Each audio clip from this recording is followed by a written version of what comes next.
to remain employed, and it kept us all employed for many years working on it. He-Man!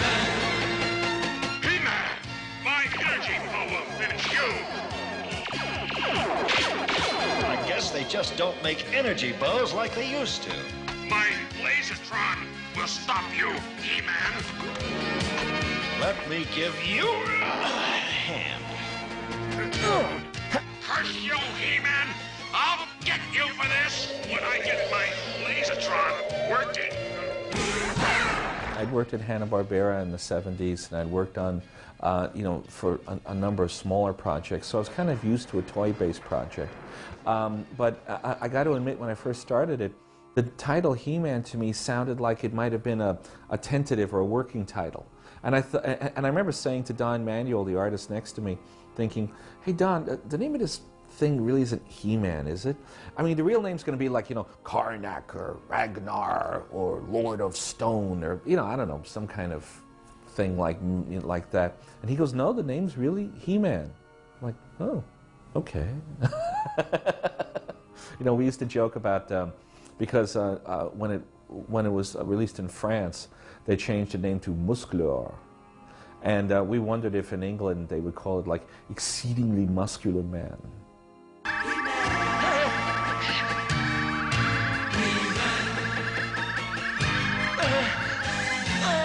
He-Man, please don't disappear.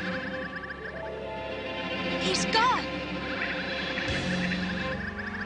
He-Man! Come back! Please, He-Man! You must crush the diamond of disappearance.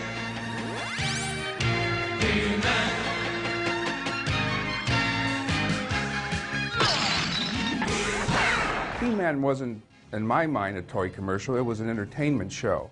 We certainly knew there were toys out there, and they certainly had enough screen time where I'm sure kids bought the toys. But I certainly never looked at it as a toy show, although we did have at one point a meeting at Mattel, and they did show us toys that were going to be coming up pretty soon. They didn't actually say use them. I mean, they were very careful about that for whatever reason. So they told us what they were about, and then we could decide whether or not we would use these toys, but of course we did, because they added more characters to the show. There it is, Castle Grayskull. Attach the rope, Beastman.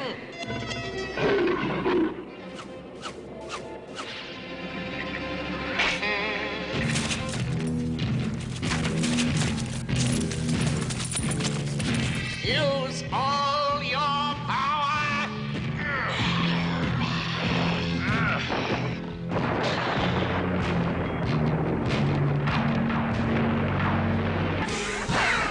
This is my absolute favorite shot of Castle Grayskull because it's the first time in the first episode that you would see Castle Grayskull, Diamond Ray, which is actually the 4th episode, but the first shown.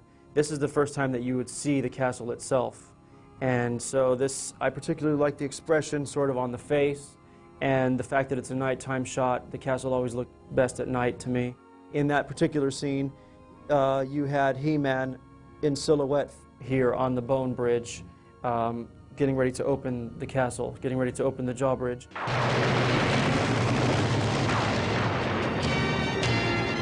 the power of Grayskull, I command the drawbridge. Open!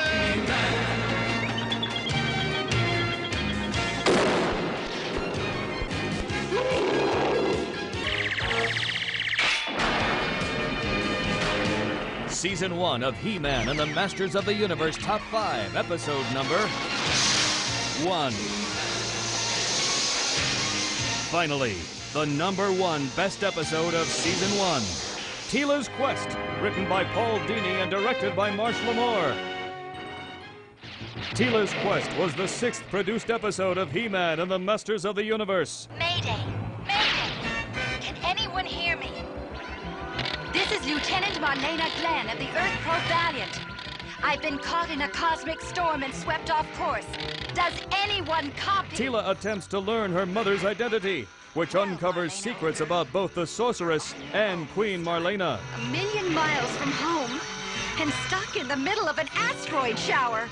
If I don't find shelter soon, I'll be crust. My sensors indicate a small planet ahead.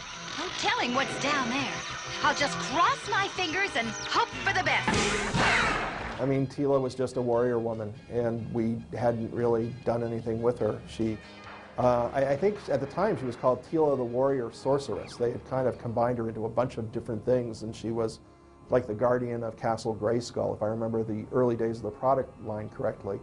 And we looked at bringing her into the show and making her a younger character and kind of splitting the character in two. Let's make a sorceress, an actual sorceress, the guardian of Castle Grayskull, and let's make Teela younger, about Adam's age, and have them be, friends, but also keep a little rivalry going. Let's make Teela the tomboy and Adam kind of the, like the Don Diego type character, the shy, retiring one, and Teela's the one out slinging the sword.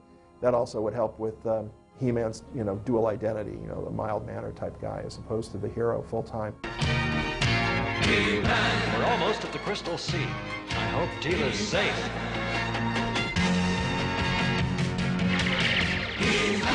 And then we were thinking about, well, who's her mother? Well, it's, the sorceress is her mother. How about that, and the sorceress of Castle Grayskull. And she can be kind of eternal and, youthful herself. And it just seemed to work out as kind of a cool story. And, the toy company went for it. And I don't think we really went back to that theme too much after that. I worked on the show for about a year or so. And then after I left, I kind of lost touch with some of the characters and the concepts. But there seemed to be a way of doing, with that one, doing a story that I wanted to work toward an emotional climax of the story where you kind of, and a little bit of a mystery, like, oh, the sorceress is her mother. That's really kind of cool. That means my mother is the sorceress of Grayskull. Mother? Yes. You are my own daughter, and someday you will take my place as the mystic guardian of Grayskull.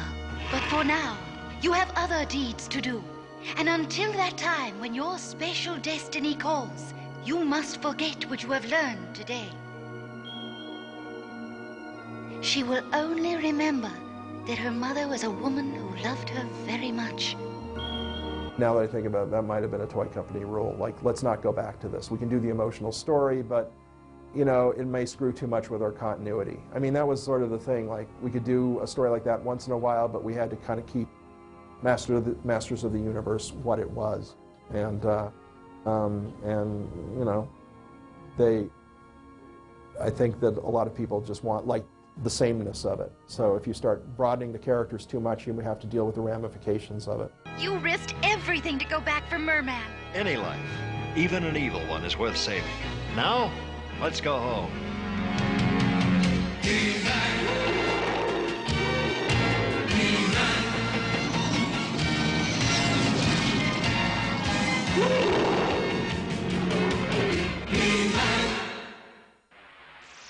The aspect of Prince Adam being the secret identity for He-Man is a classic aspect all the way back to Clark Kent and Superman. So that was a nice identifiable element. He being the meek character and He-Man being the macho character. So I thought that was really well handled. The villains, I all thought were really colorful and fun. And it was the fun aspects of the series that stood out the most for me. It was not a deadly serious series. No children were going to be harmed in watching it. The characters were colorful. The villains were mean-looking, but not really, really scary. And there was a moral at the end of every episode. And children watching it actually, came away from it feeling better, not more violent. And I liked that about it. I was very happy with my involvement in He-Man. It was a really good series. It lasted for 2 full seasons. And it was a good product. Had a lot of good feedback from it. I don't know exactly what the ratings were on television, but I suspect they're pretty high. And for them to renew it the 2nd season, Mattel was very, very happy. And in fact, I bought Mattel stock. I did all right.